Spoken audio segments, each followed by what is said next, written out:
Odinism. This one is a term that you may hear certain people refer to as I'm a pagan and I'm an Odinist.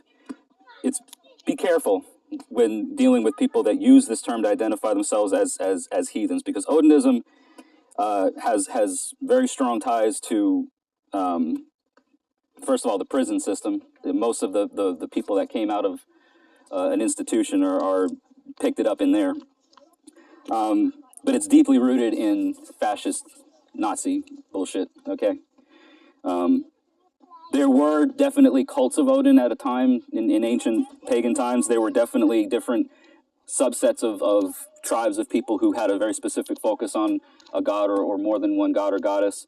You know, you have cults of Thor, cults of Odin, but it's not the same thing as Odinism now. It's become a bastardization of that, you know, cultic focus on a specific deity. I think the way that a lot of white supremacy is understood is a little bit cartoonish to what is actually being said. I think you still have to understand that because they understand that, you know, or at least they play these semantics.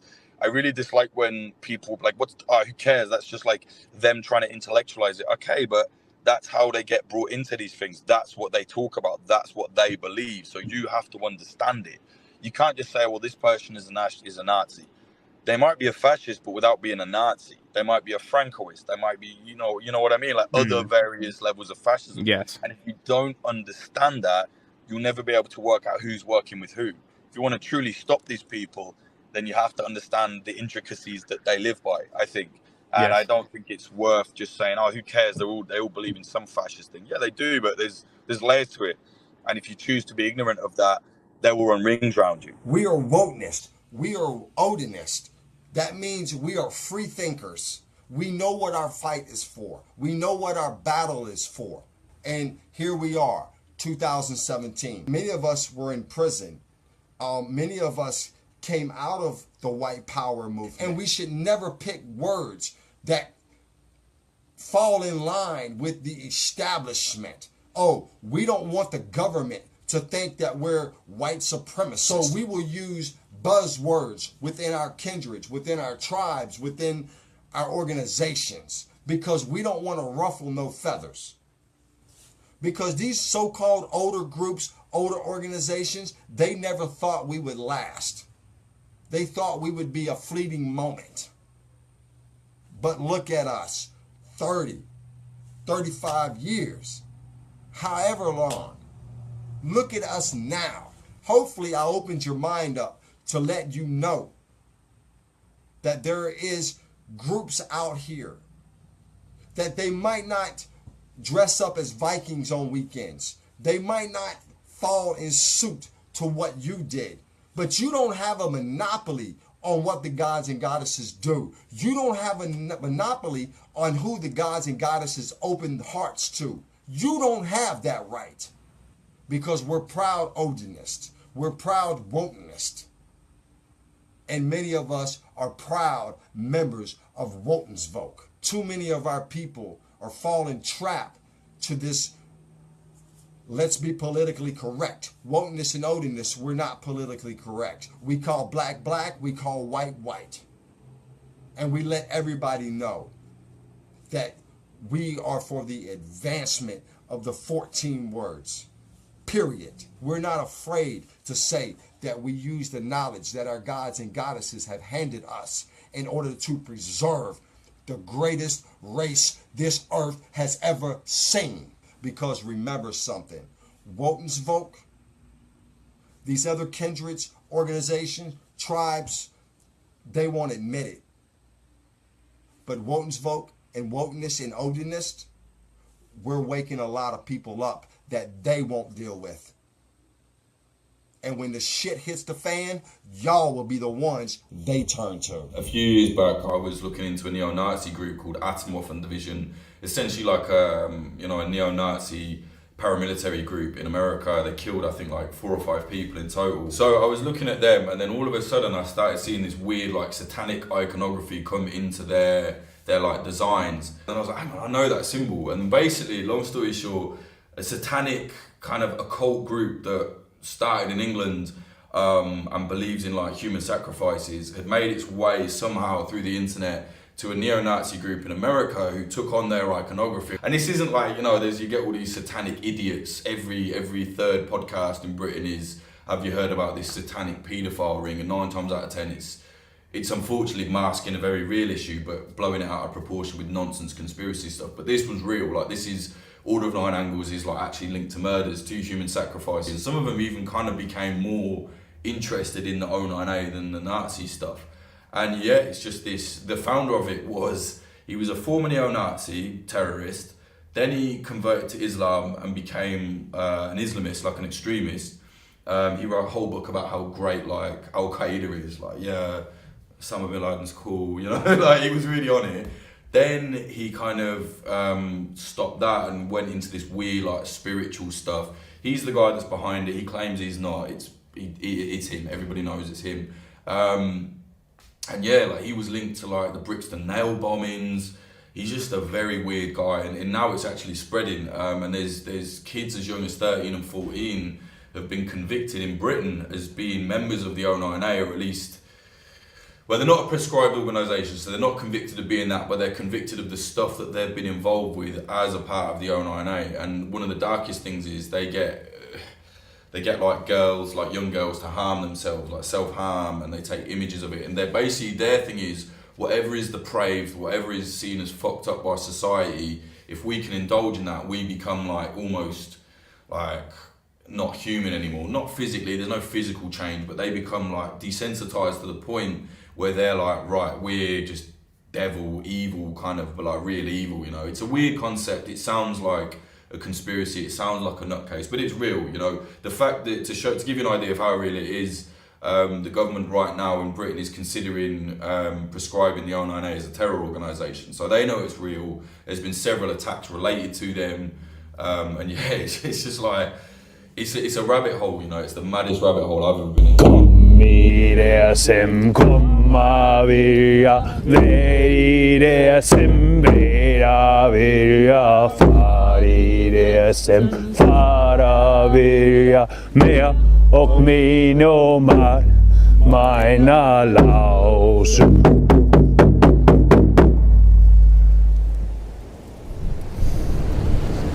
Hej Odin! Hej!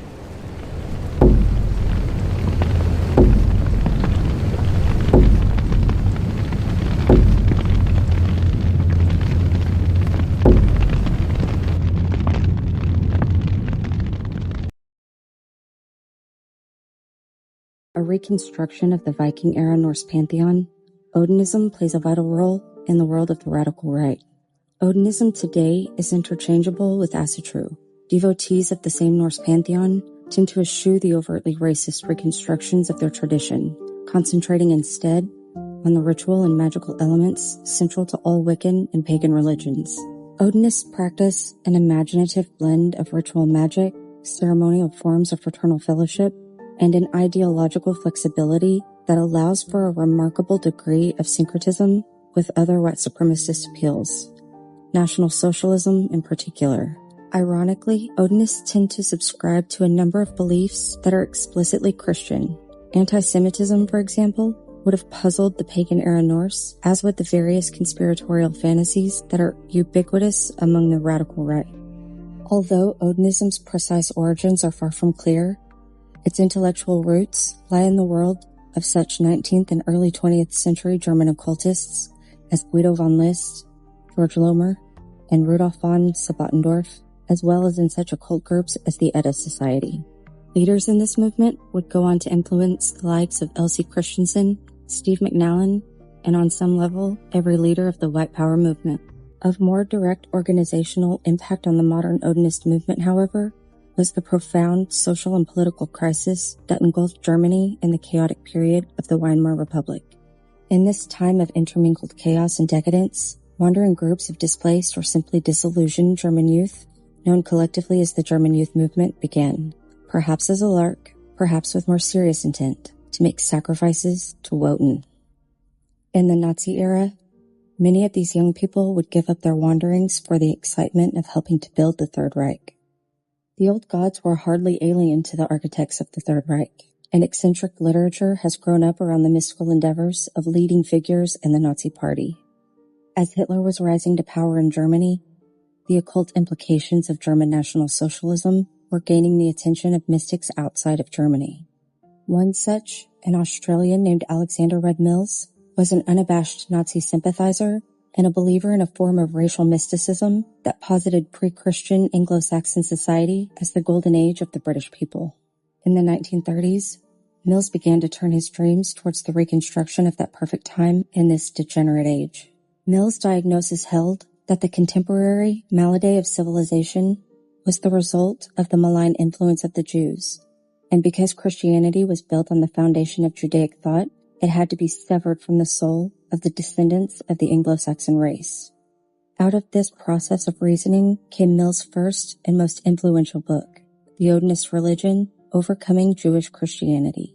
It was the first of a number of writings, but it is the most revealing of the gradual process through which he attempted to disengage his thought from the deeply ingrained paradigms of the dominant Christian culture. Mills would win few converts to his Anglican Church of Odin, but his writings would be kept alive in the world of the right-wing publishing houses. It was in this milieu that Mills would be discovered by Elsie Christensen and her late husband Alex in the early 1960s, during the course of reading such right-wing staples as Yogi's Imperium and Spengler's Decline of the West. But it was Mills who would inspire the widowed Elsie Christensen to form the Odinist Fellowship. The first issue of the Fellowship's journal, The Odinist, coincided with the discovery of the Norse pantheon by other seekers, most notably Steve McNallen, who would at virtually the same time found the Asatru Free Assembly. The heady combination of National Socialism, the occult, the Viking mystique, and the quest for community proved irresistible to others as well. Of these, perhaps most revealing of the processes by which these racialist adherents seek to exploit the Norse Germanic revival are the activities of George Dietz. A German immigrant and longtime figure in American neo-Nazi circles, Dietz took note of the revival of Odinist groups around the United States. Through one of his younger associates, Ron Hand, Dietz created the Odinist Study Group as a front for his own National Socialist movement. Hand, operating under his own name in Odinist affairs and the name Reinhold Dunkel in National Socialist circles, enjoyed complete autonomy as leader of the group. By the late 1970s or early 1980s, Dietz had come to realize that Germany was probably dead to a possible National Socialist revival and imagined that the last hope for a Nazi resurgence was the United States. Odinism, he reasoned, might be the engine for a future National Socialist America. The original plan appears to have been to gather a list of local Odinist groups, to infiltrate, and turn gradually towards National Socialism. This plan was not carried out, as Dietz decided to sell his mailing list to other groups, of which the Odinist Study Group was a part. This had the ironic effect of bringing the Odinist Study Group to life. That life consisted of a mail-order kindred, in which the inclusion of the Odinist Study Group's address in certain right-wing lists, especially those of Joseph Dilys in Chicago, brought in a number of seekers from across the country, many of them in prison. Losing interest in Odinism, Hand eventually began to direct letters to the Odinist Study Group to Mike Murray of the Asatru Alliance. In the late 1980s, with the discovery that the leader of the order, Bob Matthews, was an Odinist, as was Core Order member David Lane, the question of violence is one that must be addressed in relation to contemporary Odinism. Throughout the 1980s, many Odinist upstarts conducted an important outreach ministry in the prisons where Odinism competes with Christian identity for the allegiance of white racialist prisoners. Skinheads, too, have increasingly turned to Odinism, and Odinist lyrics and artistic motives by the 1990s had become prominent features of white power music. Elsie Christensen, the founder of the first organized racialist Odinist organization in the United States, saw her mission as one of diffusing this potential violence, particularly among her prison constituency. In 1993, Christensen was arrested and sent to prison after being caught in a car filled with marijuana. The car belonged to one of her less successfully rehabilitated alumni of the prison system. In the end, her refusal to testify was the cause of her incarceration. Soon after her imprisonment, she gave the Odinist Fellowship's mailing list to Steve McNallen as the basis for his present-day organization, the Asatru Folk Assembly. Steve McNallen is one of the most famous names in American heathenry. Following the collapse of the Asatru Free Assembly, McNallen traveled the world writing for Soldier of Fortune magazine before founding the Asatru Folk Assembly with Elsie Christensen's mailing list. McNallen's time in South Africa would have a profound impact on his form of racialized heathenry in the years to come. Upon returning to the United States in 1994 from his travels abroad, McNallen began promoting many concepts central to the Africana nationalism as if they are inseparable from Asatru itself. McNallen uses the AFA as a support base and megaphone to blur the line between fascist, radical traditionalist politics, and heathen spirituality. His story is powerful, compelling, and a carefully crafted myth. He has actively worked to advance his brand of heathenry by concealing it behind a mask of twisted heritage and falsified traditions. While overtly denouncing racism, McNallen argues for many key elements of racialist, white nationalist, and separatist ideology. Asatru Folk Assembly's Declaration of Purpose bears considerable resemblance to the central tenets one of the key figures in the development of Africana nationalism in South Africa, who argued for a nationalism of separate, unique national identities as created by God. The argument was that it was necessary for divinely mandated nations to maintain their cultural and linguistic purity. To the Afrikaners, entire groups were predestined by God for paradise or damnation. If any of the groups stray, all suffer, making it the responsibility of the whole of the community to work for salvation by shunning, expelling, enslaving, or even killing those who threaten their prospect of heavenly reward. These values of racial superiority, communal salvation, and ethno-nationalism formed the basis of the South African apartheid regime, one of many examples used by modern white supremacists to validate their arguments. In many ways, Boer separatism fits quite well with the admirable, glowing words McNallen uses to describe Africana resistance movements' paramilitary training. They were good people, and they were the bastion of European culture on the African continent. Their insistent Christianity cannot conceal the truth that they are a wandering Germanic tribe. The fact that they confuse the God of the Bible with Wotan does not keep them from being a part of the great northern family whose way we follow.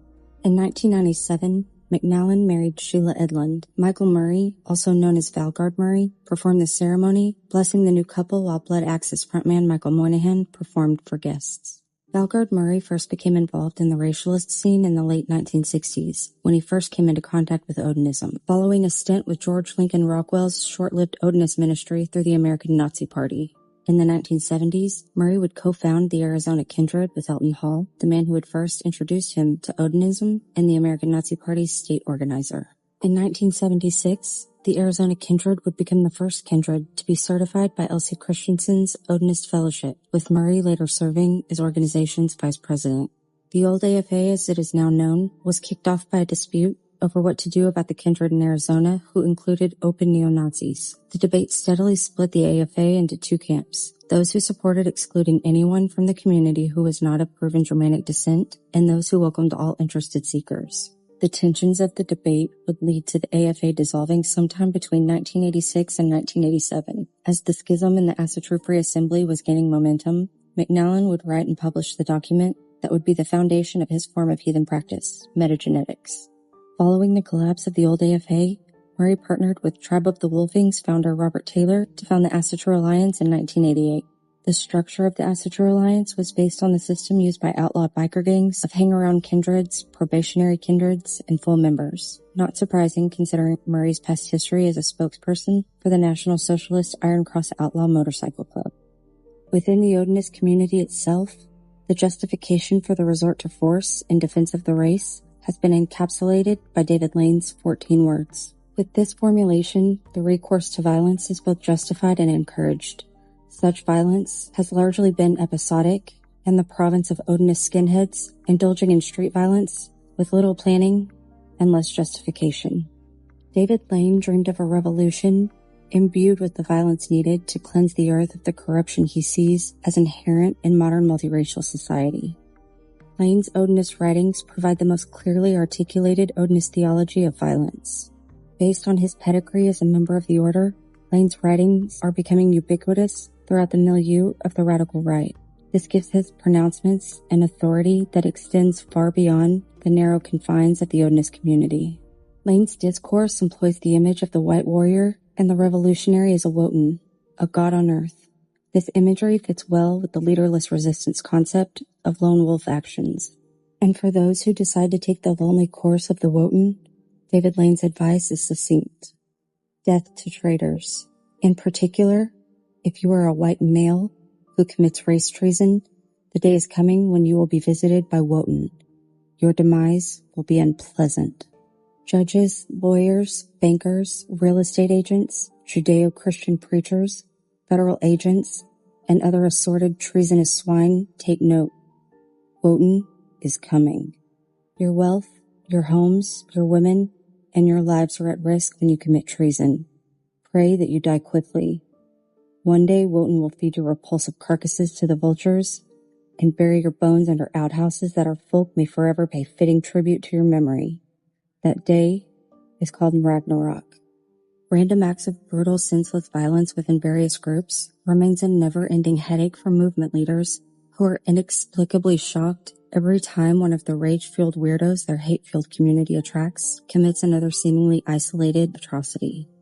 James Mason is among leaders like McNallen who find themselves in the position time and time again of losing control of one of their rabid dogs trained for war only to pull off a senseless act of brutality. One could argue their common struggle dates back to their own formative years in the movement, influenced by the same circle of jerks who would go on to play significant roles in cross-pollinating various extremist movements in the next decades. Moynihan is a well-known member of the modern neo-fascist movement.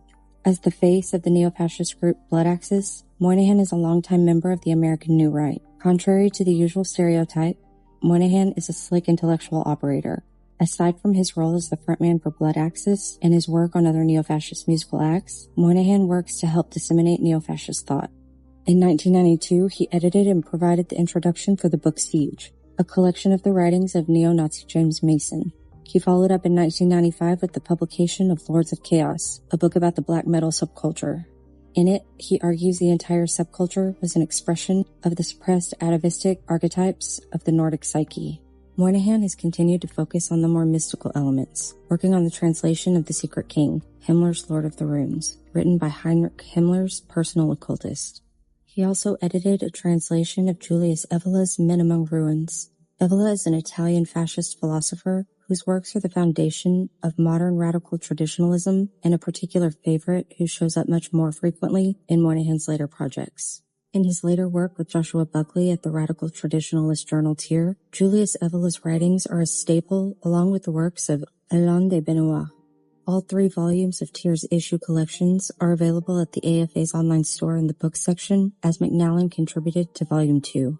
Somewhere in this fringe area of Weirdosville was the bridge between the Manson wing of the white power movement and the racist misogynist wing, which opened the floodgates to the worst kinds of cross-pollination, where the sickest of freaks who don't make the cut to become warriors end up going out into society to unleash rage that becomes another forgotten tragedy filed away under, we can never really understand the logic of a sick killer, so why even try? As if we have to be able to relate to them in order to recognize the intricacies they live by when we see it.